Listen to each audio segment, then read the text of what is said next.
ahora sí estamos grabando y vamos a arrancar con la clase de hoy, entonces, que son los Clase número abonos. 2. Clase número 2, los abonos en la huerta.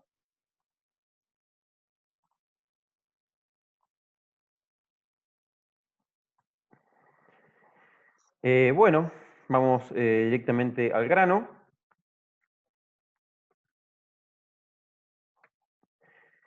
Primero, para lo que siempre hacemos con Jero cuando arrancamos a hablar de este tema, es definir qué es la materia orgánica del suelo desde un punto de vista de la biología, desde nuestro lugar, desde nuestra facultad. Y bueno, en eso nosotros tenemos que mostrar que hay varios componentes en el suelo. Hay componentes vivos y componentes ya transformados, que ya están muertos, pero tienen un rastro de materia orgánica, o sea, fueron partes de organismos vivos. Y fíjense, del lado izquierdo dice materia orgánica del suelo. Específicamente estos tres componentes últimos forman parte de la materia orgánica del suelo. Los tres de arriba pueden o no estar en el suelo, porque pueden estar en un árbol y caer, pueden ser parte de un organismo, como las heces, y luego ser deyectadas y caer al suelo, y ahí recién empezar a formar parte de la materia orgánica del suelo. Entonces, residuos vegetales y animales son los que van a caer al suelo y van a formar parte luego de esa materia orgánica. Macro y mesofauna las macros son los cascarudos, esos escarabajos grandes, grandes bichos, insectos grandes que los podemos ver, moscas, hormigas. Y la mesofauna son algunos intermedios, más chiquititos, que quizá no se ven tanto, como pueden ser los ácaros. Y después tenemos la biomasa microbiana, que son la microfauna y microbiota, que bueno, ahí son hongos y bacterias que ven acá. Y abajo de eso hay dos términos que para muchos de ustedes pueden llegar a ser nuevos, que son la materia orgánica lábil y la materia orgánica resistente. La materia orgánica lábil es aquella materia orgánica que cuando entra en contacto con los organismos del suelo, ellos se la pueden comer fácilmente, muy rápidamente. ¿Qué es lo que más rápido se van a comer estos microorganismos? Que la materia orgánica lábil se la pueden comer más que nada hongos y bacterias, y azúcares que puedan venir en una cáscara de alguna fruta, resto de algún jugo de fruta o resto de algo azucarado que yo haya tirado al compost o al suelo, alguna grasa o algún aceite esencial o aceite vegetal que pueda ir en alguna cáscara o en alguna fruta o en alguna verdura que pueda caer ahí. Todos esos son materia orgánica lábil. Y abajo, el último término, es la materia orgánica resistente. Esta materia orgánica resistente es la que tarda mucho en degradarse, a diferencia de la lábil que se degrada al toque porque se la comen y la transforman en microorganismos. La materia orgánica lábil no, tarda. ¿Cuál es la materia orgánica lábil más conocida? La madera. Es la madera. La madera es la que más tarda. Y bueno, ¿y cómo vemos la madera? En restos de hojas, restos de poda, alguna viruta que tiremos, algún árbol que se caiga al suelo y lo tengamos ahí como en forma de ramas. Y bueno, todo eso es la materia orgánica resistente. Y bueno, y hay más resistentes que la madera, como puede ser el pelo, las uñas, en algunos casos los huesos también. Y bueno, después tenemos materia orgánica resistente cuando el ser humano tira cosas de origen orgánico, más allá de que sean sintetizadas, eh, y bueno, que quedan ahí para siempre. Y bueno, fíjense que al lado, a la derecha dice componente vivo y componente transformado. Transformado se refiere a que componente vivo, bueno, son los cuerpos y esos mismos organismos que viven en el suelo. Los componentes transformados significa eso, una vez que mueren, una vez que pasan al suelo esos componentes vivos, los microorganismos y algunos organismos intermedios, como los ácaros, lo transforman en sus propios cuerpos o en materia orgánica tipo humus, que es el humus, es eso bien negro que vemos en el suelo. Entonces, vamos a continuar. Ahora, directamente entrando en el compost. El compost es el producto de hacer compostaje. Cuando uno hace compostaje, va a terminar elaborando un producto tipo compost. Entonces, el compostaje es un proceso donde bacterias, hongos, actinomicetes, que actinomicetes son una mezcla entre bacteria y hongo, no se sabe bien, y el resto de la fauna del suelo, degradan en un ambiente aeróbico, o sea, con aire, con oxígeno, tiene que tener oxígeno, los materiales orgánicos que antes vimos. ¿Qué pasa? El compostaje no es ni más ni menos que donde nosotros, los seres humanos, imitamos a la naturaleza, porque este proceso ocurre naturalmente en todos los suelos del mundo. A medida que cae la materia orgánica, se va transformando en abono para el mismo suelo, que es lo que pasa, por ejemplo, en las praderas de África. Imagínense usted, 1 millón de ñúes, 500.000 gacelas, 250.000 cebras, todas comiendo pasto y deyectando ahí, haciendo todas sus heces, toda esa bosta. Imagínense cómo están esos pastitos, muy abonados. Entonces, claro, eso que ocurre naturalmente en los suelos y en los pastos, el hombre lo copia y lo hace el proceso de compostaje. Y lo copiamos y lo hacemos más rápido. Y ahora le vamos a mostrar cómo es que se hace más rápido ese proceso que en la naturaleza puede tardar cientos a miles de años en formarse la capa de suelo negro de arriba, esa capa negra, la capa negra que hoy, gracias al agronegocio, está desapareciendo, gracias al monocultivo de soja, de trigo y de todo, está desapareciendo porque se está yendo en grandes cantidades de fósforo en esa soja que le vendemos a los chinos, o en las diferentes aspectos que Argentina exporta, pero nunca trabajamos para mejorar el suelo. Hoy en día eso es letal, ¿no, Angelito? El agronegocio, bueno, hay que mencionarlo siempre. Por más que estemos hablando de compostaje, involucra el suelo y es algo que nos toca de lleno, ¿no? Sí, sí, tal cual. La agroindustria, bueno, es realmente un proceso. Fíjense que está, digamos, son dos términos, ¿no? Que están unidos. Agricultura viene del agro, que un poco lo explicamos, y industria. Ahora, todo lo que se produce en campo tiene esa connotación de manera industrial, que tiene que rendir al máximo. Y rendir al máximo muchas veces va en contra de los sistemas naturales. El suelo es un sistema vivo. Entonces, si nosotros permanentemente le estamos sacando, le estamos sacando, le estamos sacando, estamos generando un desierto básicamente, y bueno, eso trae aparejado también, bueno, el uso de otros insumos que están en el combo, que no solamente es la semilla, sino que también es un kit, ¿no? Que viene con fertilizantes, agrotóxicos. Ese combo es letal para nosotros y para la vida de la Tierra y del En planeta general, sí, sí, sí. en general. Así que bueno, saliendo de eso un poquito y volviendo a esto, al hacer esto nosotros, lo que estamos haciendo es regenerar con esta parte, con el compost, con el abono, algo vivo. Estamos volviendo a regenerar nuestros suelos, sean en maceta o sean en tierra. Así que es importantísimo que ustedes puedan llegar a lograrlo en algún momento. Es complejo, tiene varios procesos, pero se puede hacer con pocas cosas. Eso es lo más importante que por ahí queremos dejarles de este tema, ¿no? Que se puede hacer. Tiene pasos, pero se puede hacer con pocas cosas. Exactamente. Todo esto que le estamos mostrando ahora, que son diferentes aspectos del compostaje, son cosas ideales. Algo ¿Mm? ideal significa algo que es de laboratorio y algo que ha sido experimentado en condiciones perfectas. Ahora, en nuestras casas no siempre vamos a tener las condiciones perfectas y nunca vamos a poder, bueno, no sé si nunca, pero vamos a poder llegar a lo ideal en algunos casos, pero no es la norma, no es lo común llegar siempre a las condiciones ideales. Pero nosotros, como docentes, tenemos la obligación de brindarle toda la información posible y que ustedes después con esa información trabajen en sus casas a su manera.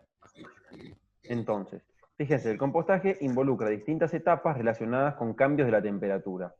Entonces, ahí vemos 4 términos. Dice mesófila, termófila, enfriamiento y maduración. Esas son 4 etapas por las cuales pasa un compost de acuerdo a los cambios de la temperatura. Una etapa mesófila tiene una temperatura de alrededor de 25-35 grados.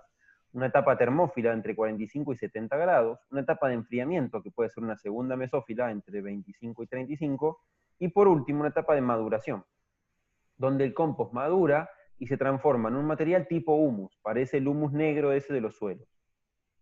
Nunca lo va a llegar a ser porque el humus de los suelos tarda miles de años, y el compost en 6 u 8 meses ya lo Sí, tendríamos, teniendo en cuenta la temperatura. claro. Un ejemplo, Mati, por ejemplo, cuando van a un bosque, cuando van a algún lugar donde hay muchos árboles, ustedes cuando se acercan a la base de los troncos, de los fustes, de los árboles, pueden ver en el piso un montón de hojarasca. Si ustedes remueven un poquito esa hojarasca, van a ver ahí una película de tierra muy oscura. Ese sería el humo, que tardó muchísimo en llegar a eso, muchísimo Exactamente. tiempo. Y si ustedes la levantan y la huelen, van a sentir ese famoso aroma a bosque que le dicen, o a tierra fértil. Esto Así es. se asemeja, pero no es eso. Nosotros copiamos, como decía Mati antes, ese proceso de la naturaleza lo copiamos en nuestras casas y convertimos en poco tiempo, porque eso tarda años, lo convertimos en meses, en algo similar. Exactamente, algo similar. Entonces, bueno, teniendo en cuenta la temperatura, que es algo a veces difícil de llegar porque en nuestras casas no podemos hacer que levante temperatura el compost, porque para que levante temperatura necesitamos volúmenes de materia orgánica grandes. En nuestra facultad logramos que el compost llegue a 70 grados porque tenemos un volumen anual de casi 5 toneladas de materia orgánica de producto de todos los estudiantes que pasan por la facultad. Y además el personal que trabaja en la facultad, ya sean docentes o no docentes. Pero en nuestras casas a veces el volumen de materia orgánica que manejamos es tan poco que no llegamos a la temperatura. No es un problema, simplemente que los plazos de maduración de ese compost van a ser mayores cuando la temperatura no llegue al tiempo necesario. Otros de los factores que condicionan o gobiernan el proceso de compostaje, además de la temperatura, son la humedad, el pH, que mide qué tan ácido, básico o alcalino puede ser los materiales, la relación carbono-nitrógeno del material original y el tamaño de la partícula. La relación carbono-nitrógeno tiene que ver con la cantidad de carbono, que es el componente estructural de toda la vida. Todos los seres vivos están formados de carbono, en algún punto, entonces. Y el nitrógeno es lo que forma las proteínas, o en nuestro caso, todo nuestro cuerpo, toda la carne que nos forma, y la forma todos los animales, es proteína. Entonces, siempre va a haber una cantidad de carbono y de nitrógeno de acuerdo al componente que forma cada cuerpo de cada ser viviente. Entonces, cuando nosotros echamos esos cuerpos de esos seres vivientes, ya sean que hayan sido transformados o no, al compost, podemos echar cáscaras, podemos echar restos vegetales, Yerba, todo eso, yerba, todo yerba mate. eso, son cuerpos de que alguna vez fueron o son de vegetales o en algún caso como el huevo puede ser de animal. Entonces tienen componentes de carbono y nitrógeno. Cuando nosotros los echamos al compost, esos componentes se suman entre todos los que vamos echando y forman una relación, un porcentaje de uno y un porcentaje del otro. El porcentaje ideal para poder trabajar con el compost es entre 25 partes de carbono o 30 y una de nitrógeno. Esos son el componente ideal para arrancar un compost. Cuando hay gente que trabaja en compostaje de manera industrial, calcula estos componentes, hacen unas cuentas y ya saben cuánto echar de cada uno. En nuestras casas eso se complica porque no podemos calcular, pero sí hay tablas en internet que nos van a mostrar esto muy fácilmente y ahora se las vamos a mostrar a ustedes para que no entren en caos. Bueno, y el tamaño de la partícula tiene que ver con el tamaño de lo que yo estoy echando. Cuanto más chiquito lo pico y lo echo al compostera, más rápido se va a hacer. La humedad, bueno, es manejar que el compost nunca se seque, siempre tiene que estar húmedo, si se nos seca puede llegar a morir todo. Y el oxígeno significa que el compost tiene que estar aireado. Nunca puede quedarse sin airear porque ahí es cuando entran los malos olores, se pudre y deja de ser un compost, cuando no tiene oxígeno. Entonces, continuando, este es un grafiquito que resume todo lo anterior, donde vemos en el eje izquierdo, el eje vertical, la temperatura, y en el eje horizontal, el tiempo. Vemos que en el eje horizontal vamos a tener las fases en el tiempo, fase mesófila, termófila, de enfriamiento y de maduración, y en el eje Y vamos a tener la temperatura. Entonces en la fase mesófila, fíjense acá, va aumentando hasta la termófila que aumenta más, y luego en la de enfriamiento vuelve a bajar, y la de maduración la temperatura casi es muy baja. Y bueno, esto nos muestra también los microorganismos que hay en cada etapa. Fíjense que en las primeras 2 etapas están todos los bichos, las lombrices y todo. Y en las segundas etapas solamente hay hongos. Entonces hay que ir teniendo en cuenta eso. Por favor, estas imágenes nos las pueden mandar. Sí, estas imágenes van a quedar grabadas en el video. Recuerden que nosotros mandamos el video por correo. Entonces ustedes lo que tienen que hacer es ponerle pausa al video y le sacan una foto con el celular o con la misma computadora y ya les queda la imagen grabada. El video va a estar enviado y ustedes le ponen pausa y ahí ya está. Entonces, continuando, entonces, ahora vamos a ver esta tablita que sacamos de internet con Jero, donde muestran los porcentajes de nitrógeno, de fósforo, de potasio y de magnesio, de algunas cosas que la gente calcula. Y estas tablas están en internet. Fíjense, harina de carne y hueso, 10% de material sólido, más del 6% de nitrógeno, más del 6% en fósforo. Estiércol de caballo, 26% de material sólido, entre 0,3 y 2,31% de nitrógeno, 0,17 y 1,1 de fósforo, y así hay gente que se dedica a calcular. Y con estos cálculos que hacen otras personas, obtienen estas tablas, que son las tablas de relación de carbono-nitrógeno, que es lo que le dije yo. Entonces, fíjense el pasto seco, que es lo primero que aparece arriba. 80 partes de carbono por 1 de nitrógeno. Estamos muy lejos de esa 31 que dijimos. Pero si vemos abajo, heno de legumbres, que son las sobras de las legumbres, digamos la cáscara de la chaucha, o las cáscaras de las arvejas, lo que sea que tengamos, tiene entre 12 y 24 partes de carbono y 1 de nitrógeno. Ya está listo para compostar casi el heno de legumbres. Fíjense, la paja está entre 75 y 150 partes de carbono por 1 de nitrógeno, está muy lejos. El estiércol equino con paja ya mezclado, fíjense, queda en una muy buena relación, 20-31. El estiércol ovino está lejos. Las algas marinas están lejos. La materia fecal humana está muy lejos. Tiene entre 5 y 10 partes de carbono por 1 de nitrógeno. Hay que echarle mucha paja. La caña de maíz, bueno, residuos vegetales. Fíjense, los residuos vegetales en general, entre 12 partes de carbono y 1 está lejos. El estiércol de aves está muy lejos. Y la orina está recontra lejos. 0,8 partes de carbono por 1 de nitrógeno. Bueno, las hojas secas están algunas lejos, otras secas, otros cerca, dependiendo del tipo de hoja. Y los desechos alimenticios están ahí, entre 15 y 20 partes de carbono por 1 de nitrógeno. Esto es para que si ustedes se den una idea que existen tablas de carbono y nitrógeno, como para que ustedes vayan censando lo que van echando al compost y saber más o menos en dónde andan. Entonces, ¿qué pasa cuando al compost que está empezando a madurar le agregamos lombrices y se transforma en lombricompuesto, en un vermicompuesto? Esto es cuando le agregamos lombrices. ¿Y qué pasa cuando le agregamos lombrices? Cuando la lombriz va comiendo del compost, cuando hace su caca, esa lombriz, cuando hace las deyecciones, la lombriz mejora ahí a ese abono, haciéndolo más fértil aún. Cuando la lombriz come el compost y lo hace popó, ese popó de la lombriz tiene 10 veces más potasio que el compost original. Tiene 5 veces más nitrógeno que el compost original. Y así tiene 4 veces más fósforo que el compost original. Entonces, cuando tengo lombrices, el compost es más rico y es un fertilizante.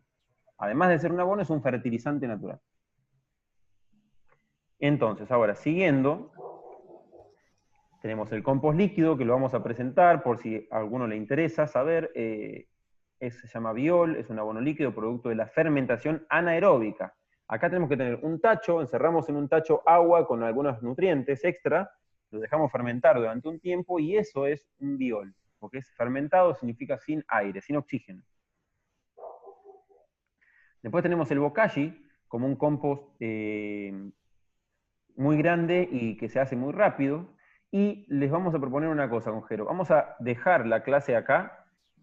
Ustedes van a salir de Zoom, salgan y vuelvan a entrar porque nos estamos quedando sin tiempo, porque no tenemos un Zoom Premium, no tenemos un Zoom pago, tenemos un Zoom gratuito y el Zoom se corta. Entonces, lo que vamos a hacer es poner pausa acá, ponemos pausa acá, salen de la reunión y vuelven a entrar. ¿Les parece? Salgan así no se corta. Así no se corta. Así no se corta salgan de la reunión y vuelvan a entrar de la misma manera en que entraron hace un ratito. Perfecto. Sí, a Ahí mí se salí. me está por cortar estoy con lo mínimo de batería, lamentablemente tengo un problema con la batería. Bueno, Bueno, Lía, aprovechás y la igual conectás. aprovechá y